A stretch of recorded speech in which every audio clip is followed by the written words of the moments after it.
Grimm's Fairy Tales by the Brothers Grimm.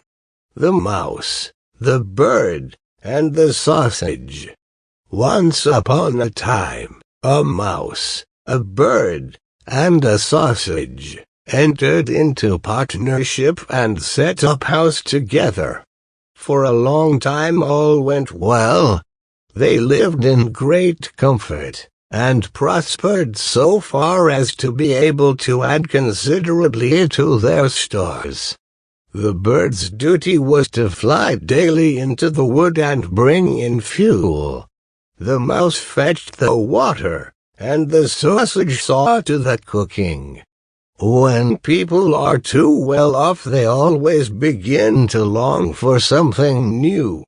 And so it came to pass that the bird, while out one day, met a fellow bird, to whom he boastfully expatiated on the excellence of his household arrangements.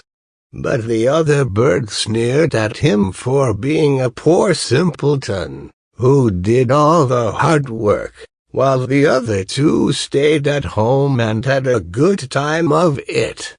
For, when the mouse had made the fire and fetched in the water, she could retire into her little room and rest until it was time to set the table. The sausage had only to watch the pot to see that the food was properly cooked, and when it was near dinner time, he just threw himself into the broth, or rolled in and out among the vegetables 3 or 4 times, and there they were, buttered, and salted, and ready to be served. Then, when the bird came home and had laid aside his burden, they sat down to table, and when they had finished their meal, they could sleep their fill till the following morning. And that was really a very delightful life. Influenced by those remarks, the bird next morning refused to bring in the wood, telling the others that he had been their servant long enough, and had been a fool into the bargain, and that it was now time to make a change, and to try some other way of arranging the work. Beg and pray as the mouse and the sausage might, it was of no use. The bird remained master of the situation, and the venture had to be made. They therefore drew lots, and it fell to the sausage to bring in the wood, to the mouse to cook, and to the bird to fetch the water. And now what happened?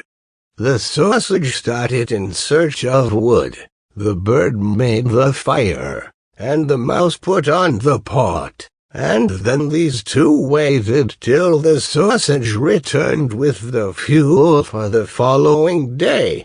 But the sausage remained so long away that they became uneasy, and the bird flew out to meet him. He had not flown far, however, when he came across a dog who, having met the sausage, had regarded him as his legitimate booty, and so seized and swallowed him. The bird complained to the dog of this barefaced robbery, but nothing he said was of any avail, for the dog answered that he found false credentials on the sausage, and that was the reason his life had been forfeited. He picked up the wood, and flew sadly home, and told the mouse all he had seen and heard. They were both very unhappy, but agreed to make the best of things and to remain with one another.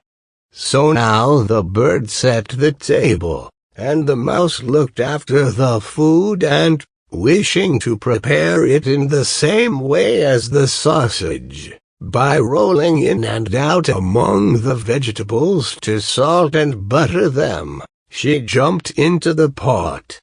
but she stopped short long before she reached the bottom, having already parted not only with her skin and hair, but also with life. Presently the bird came in and wanted to serve up the dinner, but he could nowhere see the cook. In his alarm and flurry, he threw the wood here and there about the floor, called and searched, but no cook was to be found. Then some of the wood that had been carelessly thrown down caught fire and began to blaze.